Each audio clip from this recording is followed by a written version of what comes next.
Which do you prefer? Do you prefer to shock people or to make them reevaluate their beliefs and values with your music? Which makes you happier, when you're freaking them out or when you're making them rethink what they've always thought?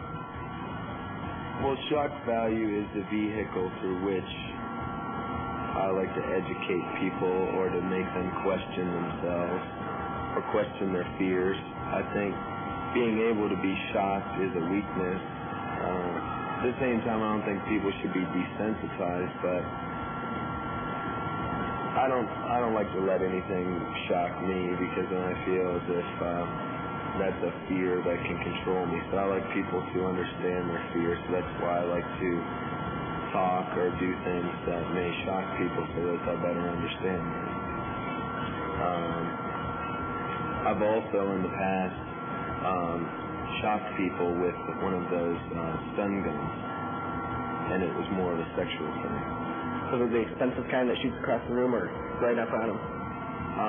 The kind that you put right up on them. To knock them out? Yeah. Well, kick-ass, that makes you better for sex, right? Okay, one last question then. The original artwork for Portrait of an American Family was you naked as a child, and who vetoed that? Who made the final call as that wasn't going to be used? I guess inevitably I had to, because what was presented was the lawyers who own the giant corporation that owns our record company said that it would be considered child pornography in 30 of 50 states, and that those states wouldn't carry the album. So I was faced with the decision of weighing out, do I want to cut off my nose to spite my face? What good would it be to have the picture if no one will ever get to see it? Of course, the point was, by putting that picture in there, it was only as sick as you wanted to make it. It was an innocent photo, and it's the people that would decide by law that it was child pornography are really the ones who had the sick thoughts in their head, which I thought was a valid point to make. But I weighed out the differences, and I don't think it was a matter of, to me, I didn't feel like I was selling myself out by not putting in what I wanted, because you can't be stubborn when you have a goal. You have to weigh out certain things and evaluate how it's going to fit into your plan. I'm actually glad that we didn't put it in now, because I don't think people would have understood my point, because I think a lot of people aren't ready to understand that point. Maybe on the next record they will be. Now, other naked photos of you on the inside of a lunchbox, are you planning on selling that as a poster or anything? Or as a t-shirt or anything, merchandising that particular shot? I might, it could always be a poster. I tried to, I submitted a photo shoot that I did,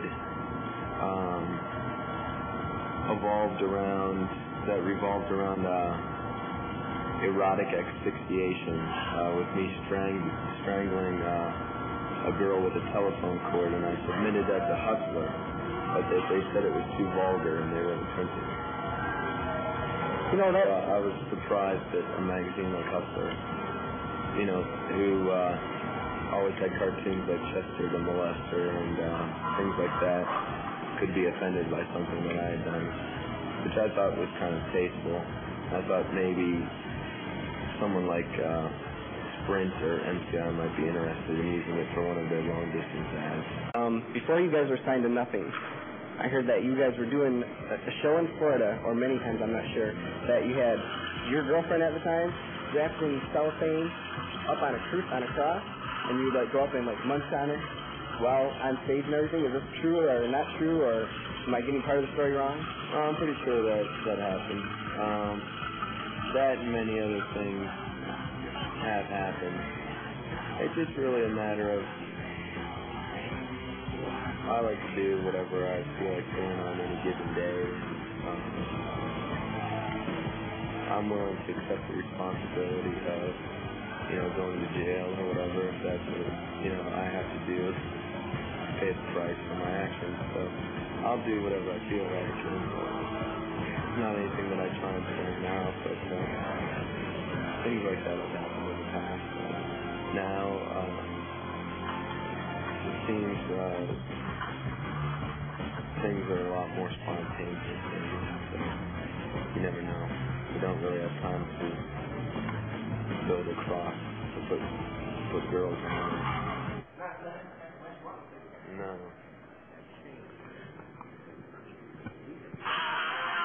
This is Marilyn Manson, and you're watching Dream Vision, and this is our video Lunchbox, which features Robert Pierce cutting his hair poorly because we made him.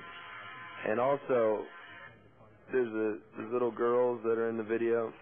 One of them was 12, and after we did the video, she asked me that if I lived in a mansion, and I said no, and she said, "Can I spend the night?"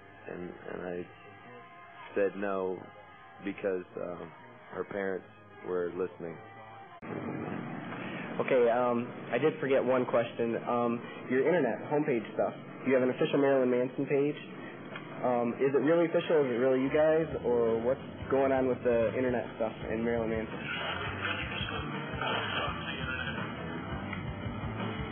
Talk to you. We have nothing to do with it.